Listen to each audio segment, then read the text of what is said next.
6 years.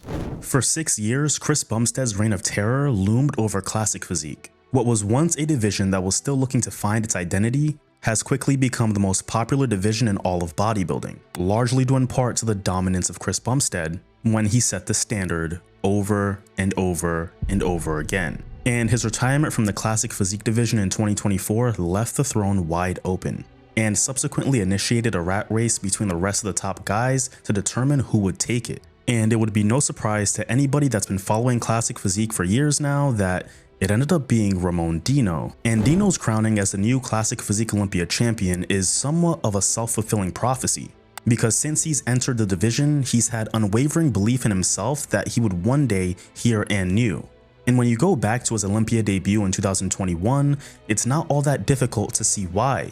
Because heading into that Olympia, Chris was untouchable. The disparity between him and the next best guy was miles apart. And that's no disrespect to Terrence Ruffin, but more of a highlight on the sheer genetic advantage that Chris Bumstead had in Classic Physique. But Ramon in his Olympia debut sort of challenged that. He was the only competitor up there that was able to match him on size. He was raw, he lacked the polish, but the foundation to be competitive was absolutely there. And over the years, as we've seen Dino evolve and seen all the different packages that he's brought to Olympias and Arnold Classics, and the really good showings and the subpar ones, Dino's journey to the Classic throne was very predictable for anybody who was paying attention. And he did that against absolutely stacked competition, which makes the achievement even more impressive. And yet, despite that, there are still some very interesting takeaways from the 2025 Classic Physique Mr. Olympia. And we're gonna break down the good, the bad, and the downright confusing from this division.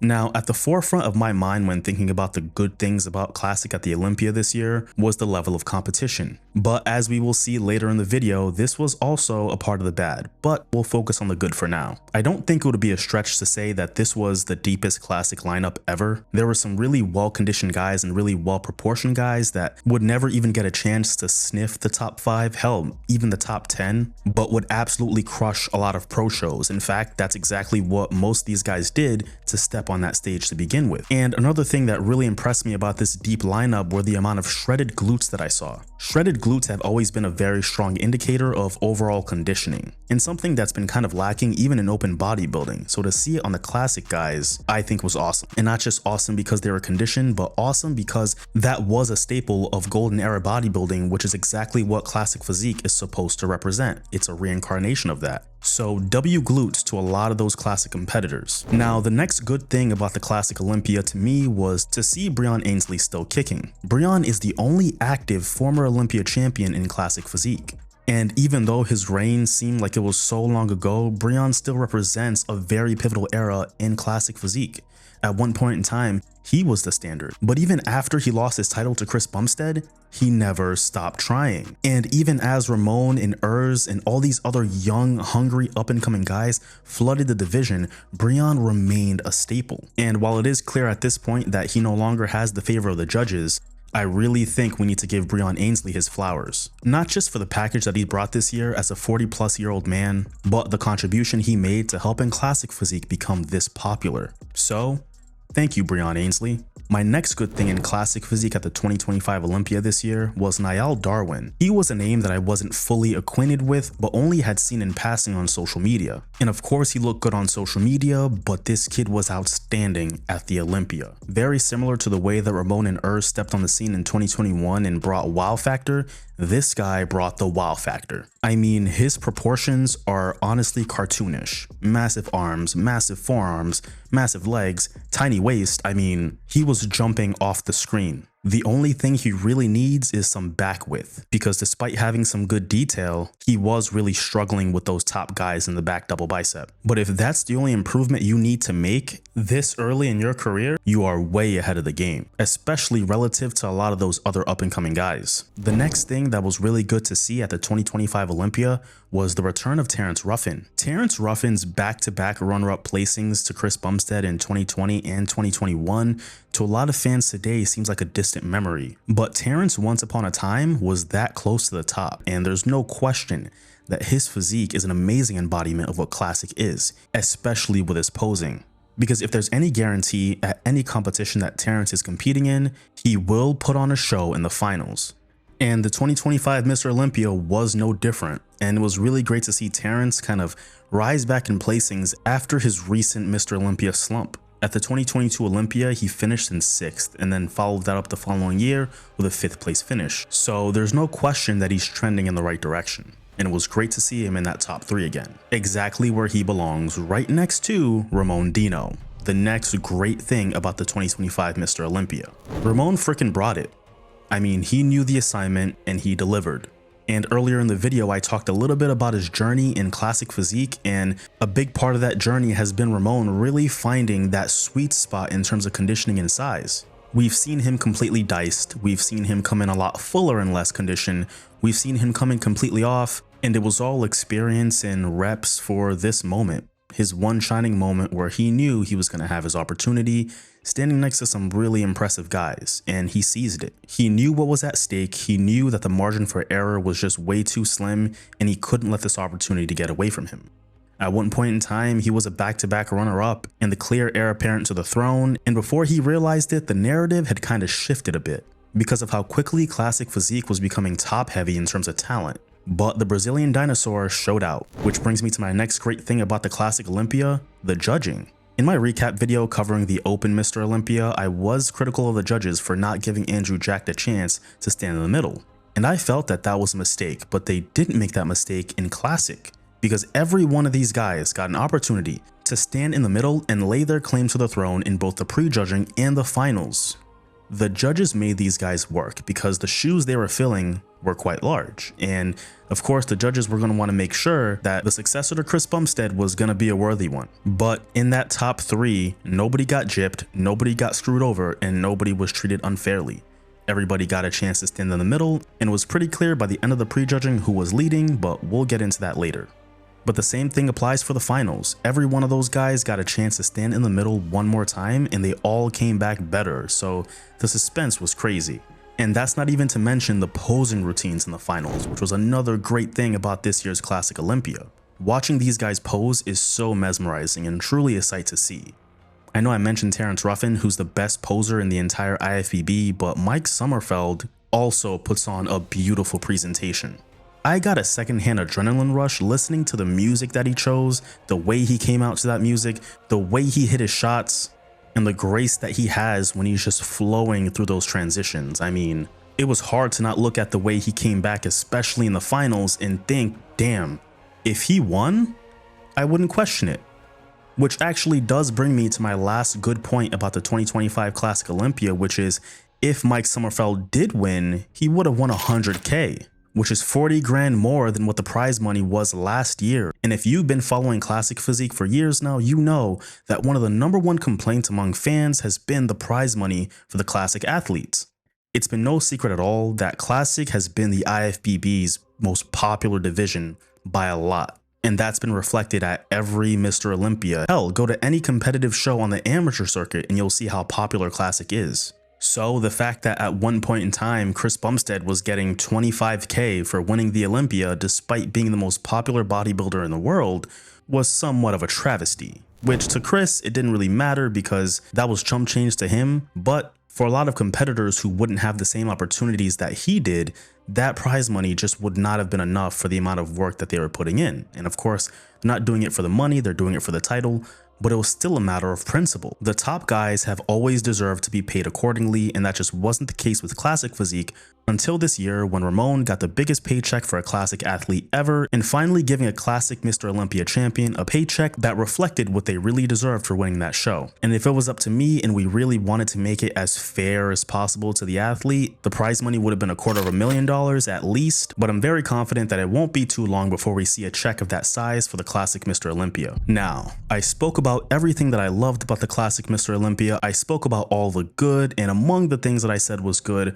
was the stack lineup, the amount of competitors there were. But I also said that there were some drawbacks to that, and this is actually going to be a part of the bad from this year's Mr. Olympia.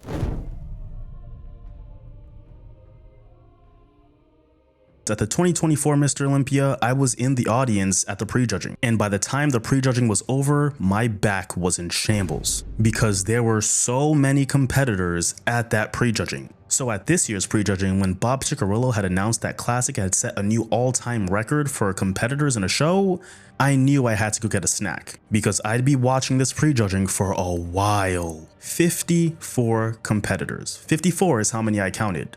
That's 54 athletes that need to get compared, 54 athletes that need to come out and do their individual routines, and 54 athletes that the judges need to arrange in call-outs. So as you can imagine, the prejudging for just Classic Physique, just for Classic, took 2 hours long. 2 hours! From the moment they got going to the final call-out of the prejudging, it took 2 hours, almost exactly. And just to give you some perspective, the men's open prejudging just the night before only took an hour and 5 minutes. By the hour and 5 minute mark at the Classic prejudging, they were still doing individual routines. The moment one guy would be on deck to go on stage, another one would spawn right at the end of the line. It was just diabolical, and it sort of builds on another point around the overcrowding of Classic Physique that I would say hurt the experience of spectating at the Olympia last year, and I cannot imagine it was any better this year. Some of these competitors, not all, but some of them, during their individual routines, sort of overstayed their welcome on stage. You see, when Bob Ciccarello announces the next competitor that's supposed to come up, that's your cue to get off stage. But I could count more than a handful of competitors who, despite hearing the next guy get called up, stayed to hit like 2 to 3 more shots, with Logan Franklin being the most egregious example. I mean, he didn't just sneak like 2 more shots in there, he was holding them too. And there were a couple examples of Bob Ciccarello having to tell guys to wrap it up. And as you could imagine, this was very frustrating for the guys who were supposed to go up next, which you could clearly see in some of their faces. They were clearly frustrated. Rightfully so. It's like, brother, I feel your pain.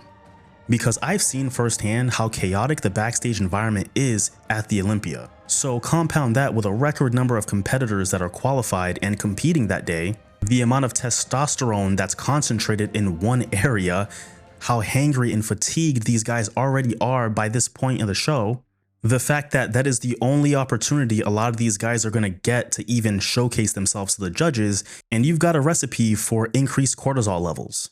Combine that with the anticipation, stress, and anxiety of having to go up there, the butterflies in your stomach, and you just want to get out there and get it done just to watch a dude not get off stage when your name is announced. You could see the frustration in some of these guys' faces, like, bro, what are you doing? Now, despite my criticism of this, let me play devil's advocate. I mentioned before that there were a record number of competitors in Classic Physique, and a lot of these guys were not going to sniff the top 10. Hell, some of them not even the top 20. It was a deep lineup. So the initial comparisons and those individual routines would be the only time that they would be on stage. So when you look at it from that perspective, I can see why they would want to maximize their time as much as possible and really let the judges see them.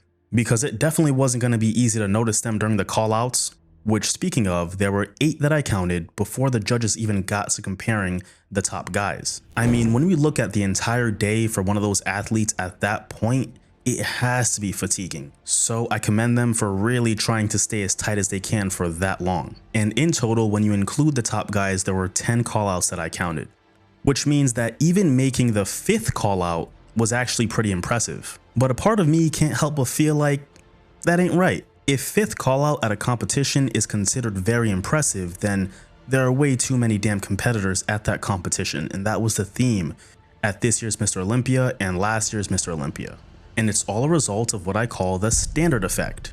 Because with C-Bum setting the standard and making the division popular beyond belief, it's opened the floodgates to every talented guy wanting to compete in Classic, which means more revenue for the NPC and IFBB and more pro qualifying shows, which then leads us to record-breaking competitors at the Olympia every year, which on the surface seems great, but is not sustainable. There shouldn't be that many guys standing on the stage at one time. And before you guys go commenting about how men's physique has the same problem, I know, but we're talking about Classic. But that view of all those competitors standing on stage is the perfect encapsulation of the current state of Classic Physique. Because if they keep adding more pro qualifiers or don't crack down on the amount of competitors competing at the Olympia, and they keep breaking these records every year with new competitors, I imagine there's gonna come a point where there won't be enough space for all these competitors. I mean, are they gonna have them stand in front of the stage during the prejudging? I really don't know how that's gonna work. And I genuinely feel that the IFBB's willingness to let as many of these guys compete as possible is not beneficial to the future of the division. Because let's just say next year there are 60, 65, 70 competitors competing at the Classic Olympia. How much does that qualification really mean? Going to the Olympia once upon a time in itself, just the qualification, was a massive feat for a bodybuilder. If you made it to the Olympia, you were among the best 15 to 20 bodybuilders in the world. And that held a lot of weight. There was value to that, regardless of where you placed. And I fear that the IFBB continuing to increase the amount of qualifications that they allow at the Classic Physique Olympia is just going to further water down what an Olympia qualification means in that division. And I don't think that's a good thing at all. I understand that the IFBB is a business and needs to make money. I understand that Classic Physique is the moneymaker, but there comes a point where they need to weigh the revenue versus the product. And is that sweet, sweet revenue that they're generating today from this division worth hurting the product in the future? I don't think so. Spectating at last year's prejudging was a chore, and just watching the live stream this year was also a chore. So I'm not going to end this rant without any type of constructive commentary. How does the IFBB prevent the product from becoming largely unwatchable?